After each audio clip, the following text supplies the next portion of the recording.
We are live. I'd like to call the meeting to order. Okay, Councilmember Black Yeah. and Mayor Piper. Okay. Consent calendar. Oh, I move the consent calendar. All in favor? Aye. Okay. First thing, receive and file the fiscal year 25-26 proposed general fund revenue projections. Robert, fire up. Good evening, good evening. So first slide here, just to kind of give you some context where we're at in this process.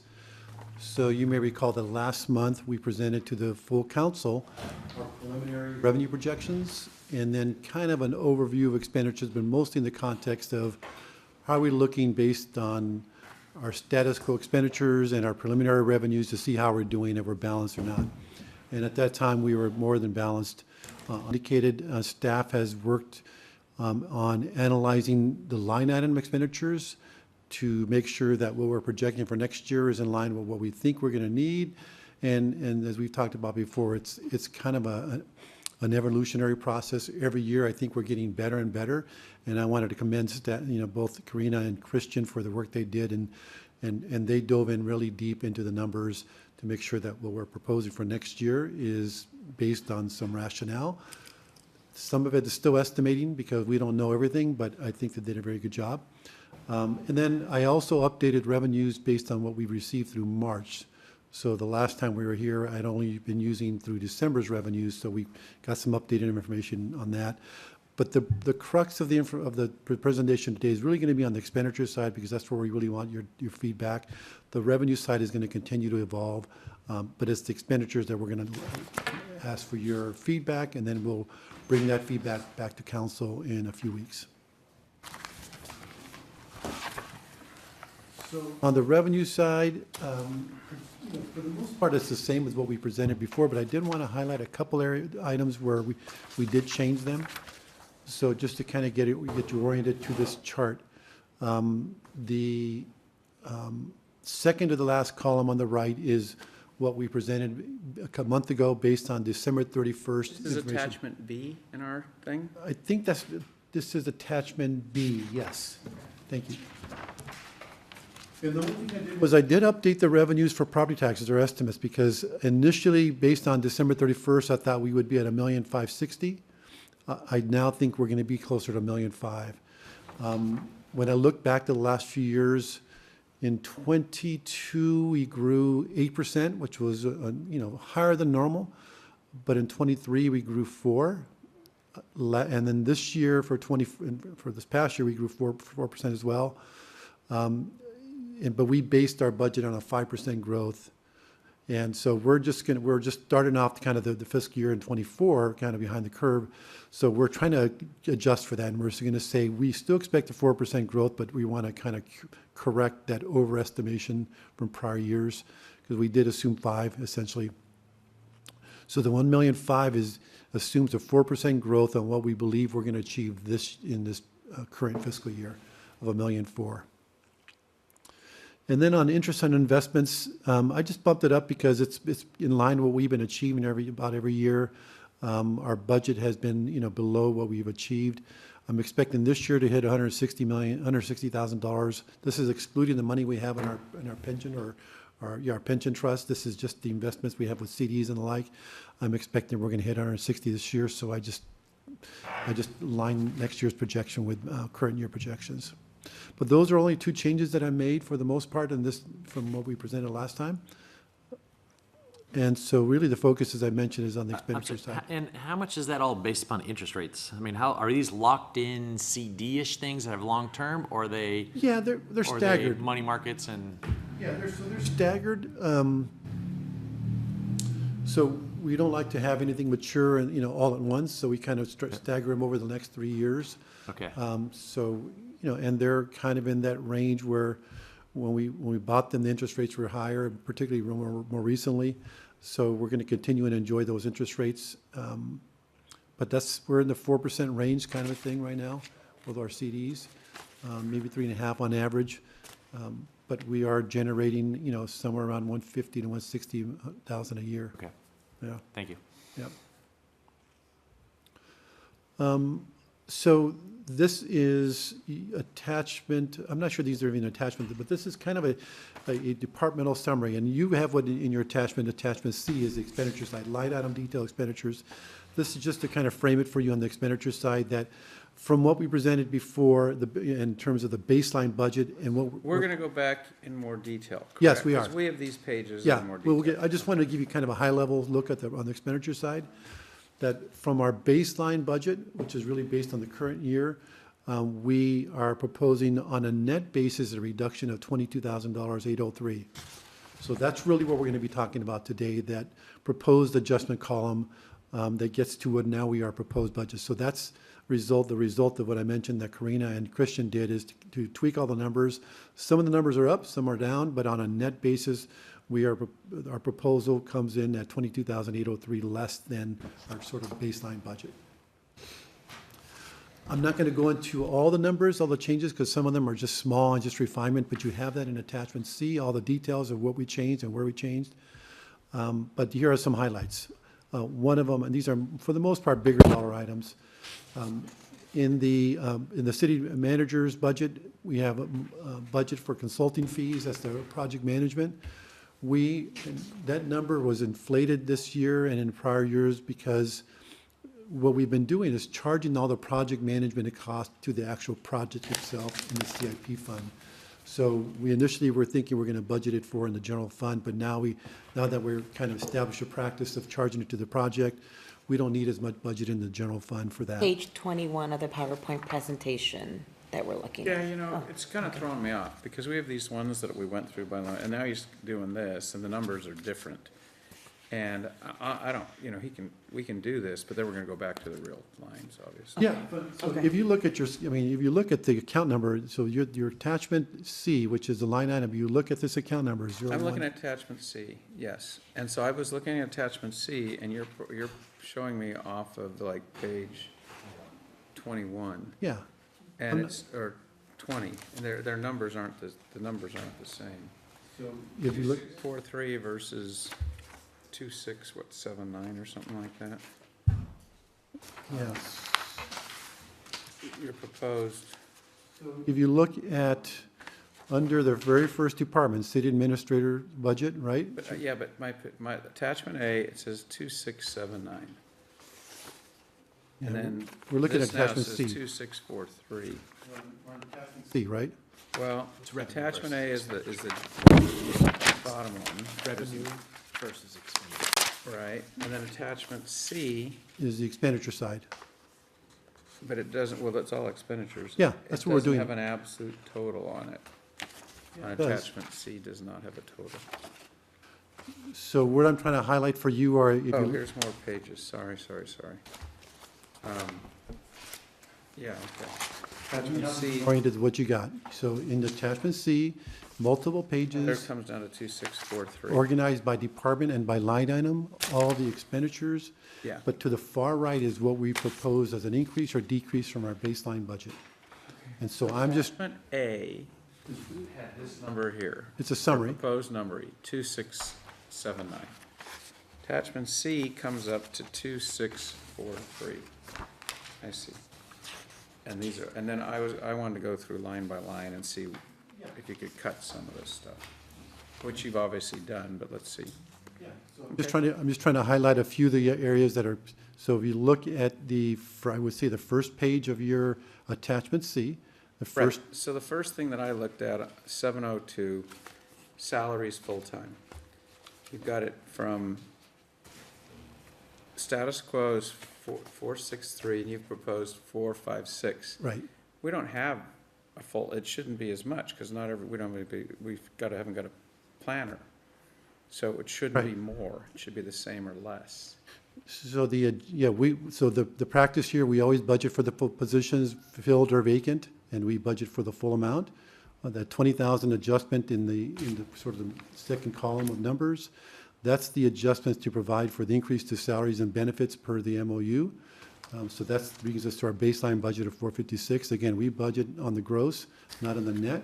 So you're right, we will likely, just like we did in the prior year, we're going to achieve some savings because of to the extent there are vacancies. Right. And we can go through that exercise and try to make an estimate of what we think we're gonna save. Budget it as if all the positions Yeah, are full, yeah, even and- though they're not. Yeah, and that's the so our normal number's practice. gonna be lower than this. Yeah, the actual numbers, but on a budgetary basis, the 456 represents all positions filled. 716, group insurance, why did it go from 80 to 103? That's a big jump. Same thing, that's the benefit side of the But that's salary. a huge jump, Yeah, Wes, than 20% jump in benefits in 1 year. combination of the PERS rates going up, combination of the health insurance going up, it's just a combination of all the benefits that, relate to salaries. Goes up more than 20% in 1 year? Okay, look at my, 25%? Almost 30%? Yeah. I have to look at the details of why it went up, but those are I the, think we need to look at that, because that's too much of a jump. So is there anything we can cut a little, you see what I'm talking about? Oh, yeah. 80, that's too much of a jump for 1 year. so let's back up a little bit. Do we want to just avoid my presentation and just have you kind of go through the things you want to talk about? Present if you want, but I'm still Well, I'm gonna just trying wanna go to through expedite this because I'm trying to kind of highlight some of the things, but we can go through We line don't really care item. about the highlights. I mean, we're All right, gonna go through the perfect. details. Do you Yeah. care? What are you going to do, Jim? I wanna go through line by line. Okay? 716, okay, let's, too much. See? Yeah, no, I get it. Yeah, well, anything you highlight, we'll look into it in more detail, or you Yeah. can give us direction. But that one, I'll look into more why it went up so much. That's almost, what is that? Okay? 80 would be the 24, that's like a 30% jump in 1 year. Okay? We're doing something wrong.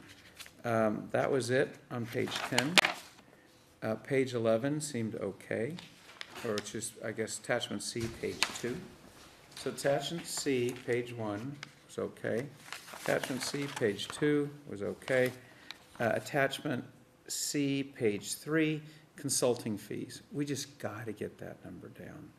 Can you give me the account number? Consulting, 890, line Under 890. finance. Under finance? 890, Okay? 890 consultant fees. I mean, we got to get rid of some consultants. That's your auditing fees? No, that's not your, that's my fees and all the staff that work in the finance department. And there's some fees in there for some subcontractors that do our 1099s, and then we have to pay PERS for some reports. 120 is what it's been for many, many years. What's in that 120? That's your contracted finance Accounting. department. I think there are 4 people. There's the payroll person, the EP person, senior accountant, and myself. So is that all going, that 120 is all going to your firm? Not my firm, the firm that I work through. So that is all going to our That's a accounting? contracted finance staff. Who told it was going to be the same or less as the previous? Well, I hear you. Planning and development salaries, it's not a big jump, but I thought we didn't have a full department, so I thought it shouldn't be up, but you're budgeting as if we did. On the gross, So right? clearly that number is not gonna, that's just, the 236 you wanna budget, Well, we're clearly not gonna spend. well, unless you have someone hired by July, Right. You might, then theoretically, will be. you would hit this number. Right. And where does that, so right now, the part-time salary, who is our current person who's helping out with planning? Is her salary under salaries part-time, or is it under a consultant somewhere? Is she from Wildan? Yep. So Yeah. where's that salary? Will Dan should be coming out of the salary Consultants. savings from consultants, but we have monies. But where is that line? That'd have to be down here. It has to be, I think it's either Serena? But I don't think it's. 705? Well, I don't see a 705. I have a 703 and a 710. I don't have a 705.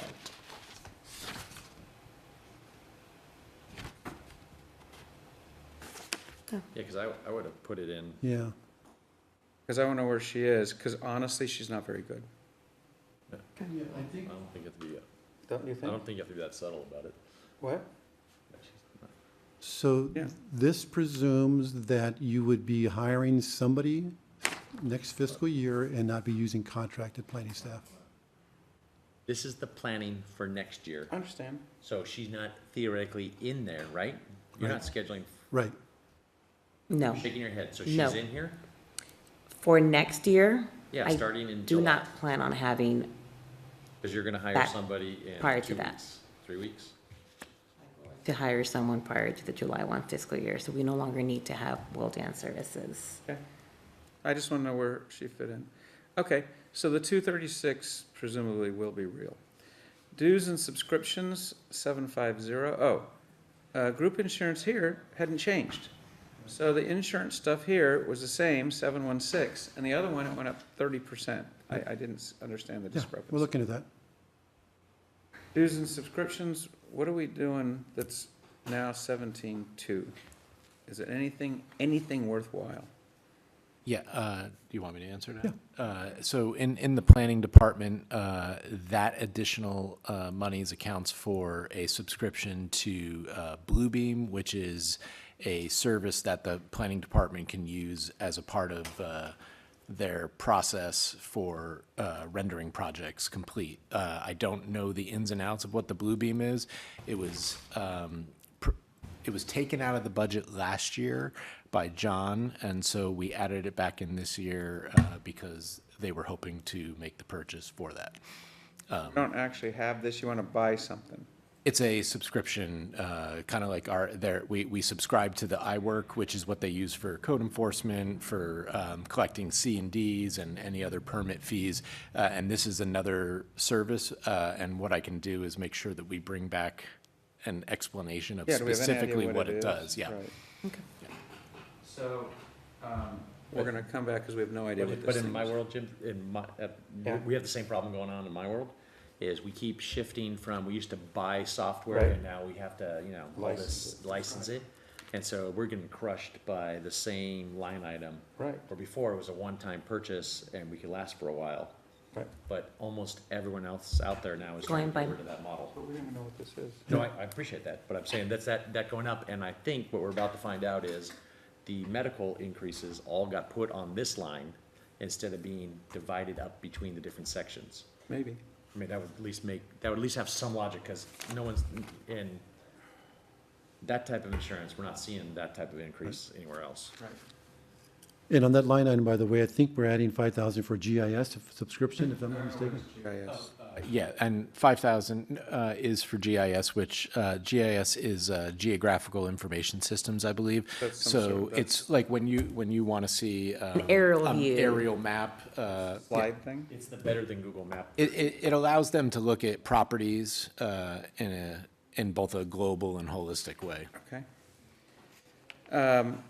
And then I went on to page 5, non-departmental, 895. Again, a huge jump in insurance and bond expense. I don't know what bond expense is. Yeah, the bond part is the bonds that are purchased for officials, insurance for wrongdoings or things like that, but it's primarily for insurance, for property liability.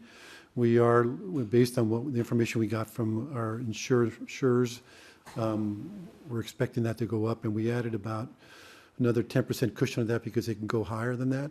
But it's from 40 to 55. Again, Yeah. that's 30%. That's what we're expecting. We're expecting a 30% increase in our insurance?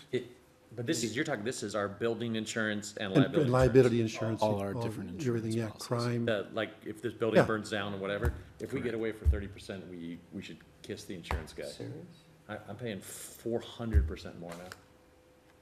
I know, I'm not, Karen, of course I have no idea what Karen doesn't tell me. Not in the liability, though. Liability's only gone up some, but the structural is killing us. I don't know which insurance company we use. You're talking about PIA. Oh, JPI, yeah, so that's why it's only going up that much. We're having to switch from State Farm to name crazy insurance company you've never heard of. And it's literally, God knows if they're gonna go broke if you need them. yeah, they're not backed by California either, but I have no choice. Yeah. 892 IT services. Yes, so our IT services has gone up. I'm putting in a conservative number here because of the price increases, but we are in ongoing discussions with them on how we can either change the services we have to lower prices. And the city manager and I have talked about going out for an RFQ and looking at other firms as well. So we're still in an exploratory process on that. but I wanted to make sure that we at least budgeted, because their prices did go up January of this year. And so there might be a little bit of a buffer in there, but I didn't want to be under budget. $72,000 is a lot for IT service. Well, and is IT services like paying for the, I'm making this up now, the web hosting and the whatever, or is this literally I pick up the phone and I ask for help? So IT, right, exactly. They do provide all tech support for staff on any of our computers, our servers, everything is in the cloud. So we don't have actual servers here on site. Server costs are just a pass-through cost from them. Right now they're on AWS, which is the Amazon server system. They might be switching over to the Microsoft Azure system. These are some of the discussions we're having with them to see where can there be cost savings. And then, of course, their own internal prices for providing the tech support services. And then they also do all our cyber security stuff as well, to ensure we don't get hacked like in the way Torrance did last year, or any of the other cities. So again, I think that's a conservative number that I've put there, but still working on it. Yeah. We're looking at other options. We'll see what we can do. Okay. Yeah, and I'm not sure why to switch from Amazon to Microsoft. The switch itself is gonna cost you more money than we're gonna save. Is there a performance issue we're running into on Amazon? No. That's something they're looking at internally, and I'm just bringing it up because what I'm trying to do is find out where can we achieve the cost savings, for the services that they're providing, be it tech support, be it the hosting mechanism, be it how much we're getting charged for our server space online. I don't know what the final answer is going to be at this point in time, but I'm kind of punching every potential. And this is not do we have to overpay for these services just like we have to overpay for all services? And that's not on you, but, no, we paid $700,000 some light grading. We pay $250,000 for a generator. Do we have to No, this pay- is not a prevailing wage scenario. So, can these guys grade? Never mind. Can, if we don't have to prevailing wage on this, how do we spend $6,000 a month? Do we call them that much? What do we do here? I mean, Yeah, theirs is a flat fee. So we get, if you were to look at the forum invoice when it comes to you in the bill payments each month, you'll see breakdown. So every person that has an email address is charged, I don't know, $5 a month. Every person that has an account to the server is charged X amount a month. The server charges are X amount a month. There is a line item cost that we could go over. There's phishing, there's scam, there's other services that they're constantly monitoring on a 24-hour basis. And yeah, we don't call them every day, but we do have their services available to us. But I gotta tell you, we don't use them after hours because that's an additional charge, so we're mindful of that. That wasn't included a part of our package. But this is part of the conversations we're having with them is, over the period of time that staff has been here, we do want to consider what else is out there that would be the best fit for organization at a potential lower cost. Yeah, we are meeting with them again on Wednesday.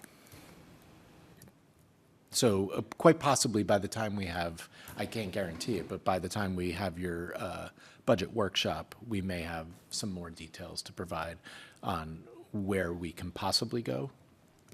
So as we're kind of going through this exercise, not just for this, we look at other options on exploring a new vendor, a new consultant agency.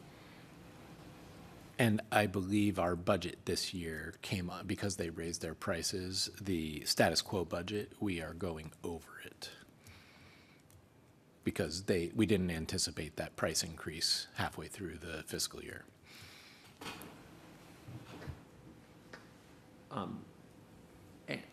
and not just on this, but on all of it, flat billing is usually horrible for the person being billed. Because I can't believe, and I'm just using this just because I live this part of the world, is setting everybody up's a pain, new server or whatever is a pain, whatever, and you eat a bunch of money. But then from then on, it just becomes a little cash cow because no one's calling about anything, and all this stuff's automated on their end. I mean, but this is the problem all the way through. At the same time, I mean, how many millenniums are you gonna spend trying to cut $2,000 out of here when there's way more money being spent someplace else that we gotta figure out? Well, I think much like we try to do with each of the line items, right, is when is an appropriate time to examine things, which is what we're going through now, right? We did it with the agenda management software, we did it with the website previous year. Where we can find those, it's not just trying to carve out little bits, but it's really looking more globally at what are our IT needs, how much do we need, is the service we're getting from them what we need, or do we need something a little bit less? And can we find greater long-term cost savings in that? You know, what does Rolling Hills need, say, versus a larger city? And that, you know, is where we're exploring right now, because this contract has been with you guys for about 6 years, I want to say. Yeah, and for me, and I think you guys work hard on this. I'm just looking at this, and I think our property tax, thankfully, we didn't raise it up when we were talking about it, at least from the paperwork thing, I think it's not, like, nothing is for sale in this city. I mean, nothing is selling in this city. There's stuff for sale. It's gonna be interesting to see if this kicks back into gear at some point in time. But a couple weeks ago, we have more houses for sale than Rolling Hills Estates, and we have 0 in escrow. So the transfer tax is gonna take that on the chin. And the property tax usually doesn't go down, just because there's really no way to make Impossible to go it, down. yeah, it's impossible to go down. Except for the slide people. Well, but there are a lot of them are trapped under Prop 13. Right. They're paying Oh. whatever, so they're trapped. Even if their value goes down, they're still, yeah. So I think what we're gonna see is that top number is gonna go up by, I don't know if it's gonna be 4, but it's gonna be, it's not gonna go up 0. It's gonna go up 2, 3, maybe 4. But I worry about, like, transfer tax just stopping. We're gonna see something if I don't know if the HOA ever approved that house and this house. There's a couple decent sized ones under construction, which will get reassessed, not this year, and maybe not even next year, because it's gonna take them 2 or 3 years to build those suckers. So that's part of it. I'm just jumpy on where the money's gonna come from. Yeah.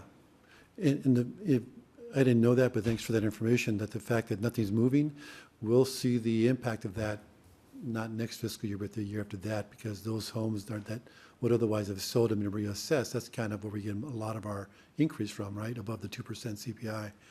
So if we're not seeing anything move, not only will the transfer tax, it'd be that, in the first year, but the second year, we won't see the normal growth of 4 or 5% on our property So there's taxes. gonna be a little bubble in here on how nothing's moving, because Yeah. we got 0 love from the Palisades fires. Nobody, not a soul moved here from that. Manhattan Beach and Laguna and Newport got just unbelievable, but not us. Yeah, Because I don't think people wanted to move into the same. yep. And we had bad rap from the landslide. They think the whole city's moving. Well, based on that, I mean, we've got budgeted $62,000 next year for property tax, transfer tax, based on our projection for this year of 60,000. If you think we should bump that down by half, we can. I don't know if it's just a stall out, because I mean, not to get into the weeds, but like our business, we're just stopped. Every client I have just stopped spending money. The tariffs, no one knows what to do. I got some clients, everything comes from China, and they're just like, we're stopped. Because they have no product, they have nothing to sell. Everyone's figuring out ways around it, but that's gonna take a little bit. If this thing continues for 2 or 3 more months, and it achieves the drop in the interest rates, which is part of what's trying to accomplish here, then we could see things start to loosen up and start to move again. But if this doesn't start freeing things up and this goes till December, I think you're gonna see a whole bunch of other problems that are gonna happen, because it's gonna be a mess. Yeah. Because the interest rates, I mean, there's only, $50 trillion worth of real estate and commercial that's out there that needs to be refinanced in the next couple of years. And if the interest rates are at 7%, it's. Not gonna bad. happen. Yeah. Okay. And so I'm not sure who's gonna buy a brand new house in the state of California for, $8 million. That sounds like fun. All right. So Christian, that's where my brain's coming from is every nickel, we gotta figure that out, cause we have other problems that are about to come with the siren and the thing and the tennis court and yeah.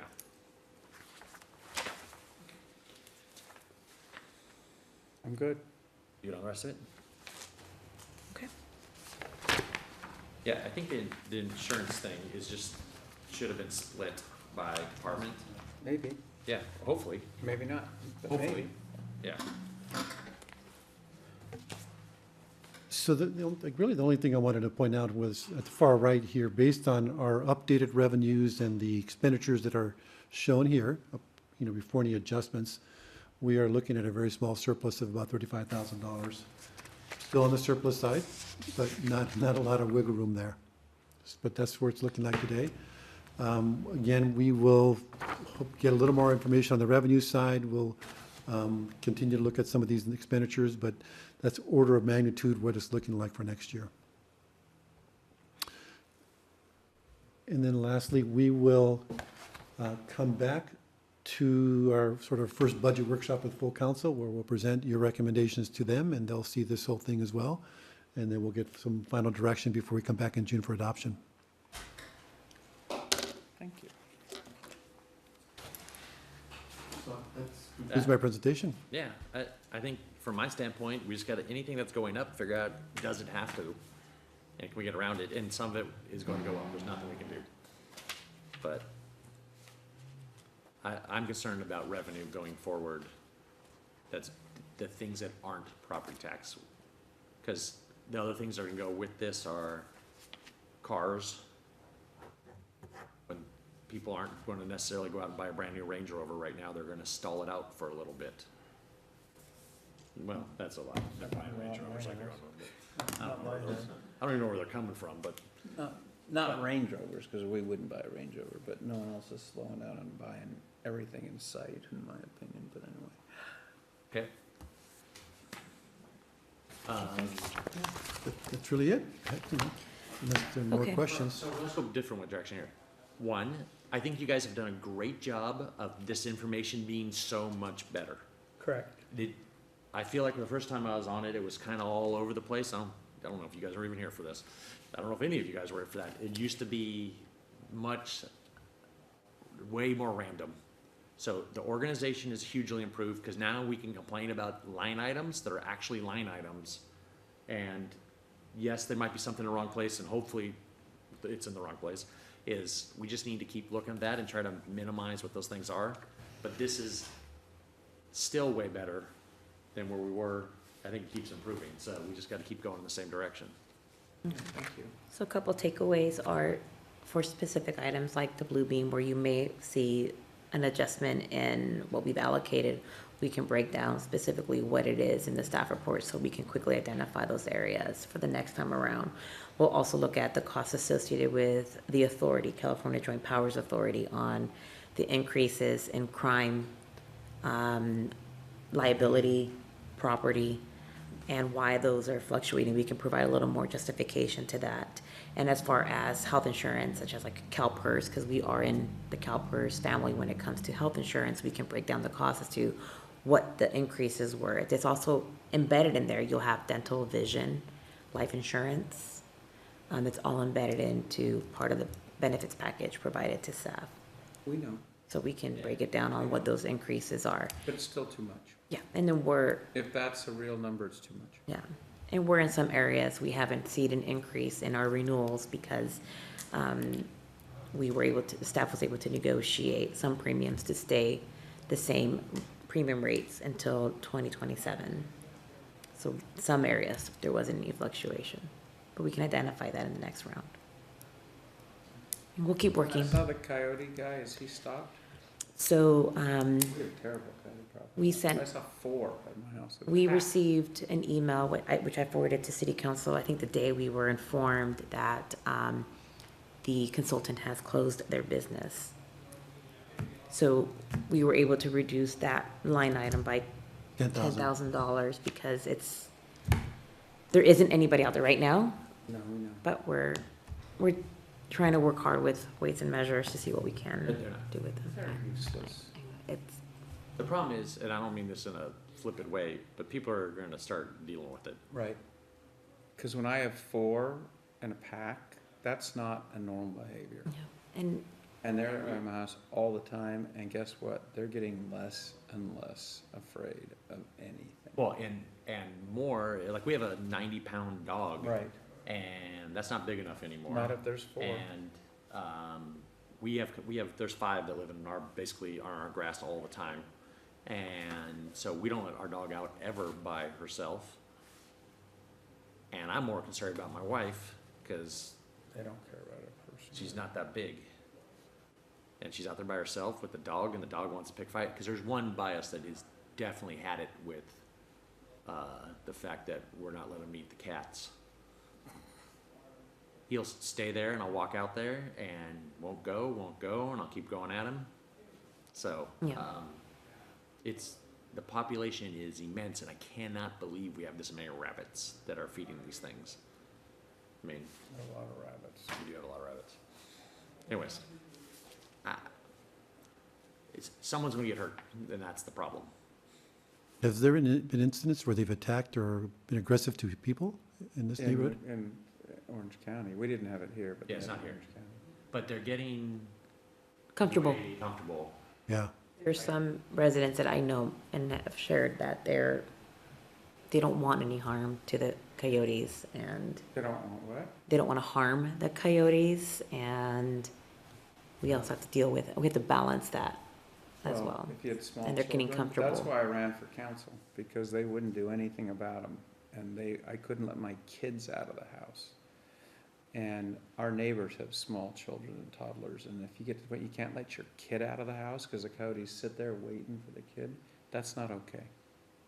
So we're not the only agency that's impacted by the consultant's business closing down. It's the other 3 agencies that also had entered into a contract with them. So we're trying to see what we can do to work with LA County Weights and Measures. Because the consultant who used to work with LA County and was able to do a lot more. If Weights and Measures doesn't have a trapper, they're useless. Hold on, let's do this. That's the bottom line. They're Uh, useless. Do I have to do anything else except for receive and file? You guys have, I make a motion, we receive and file? Second. All in favor? Aye. Yeah. I adjourn the meeting. Let's turn this thing off.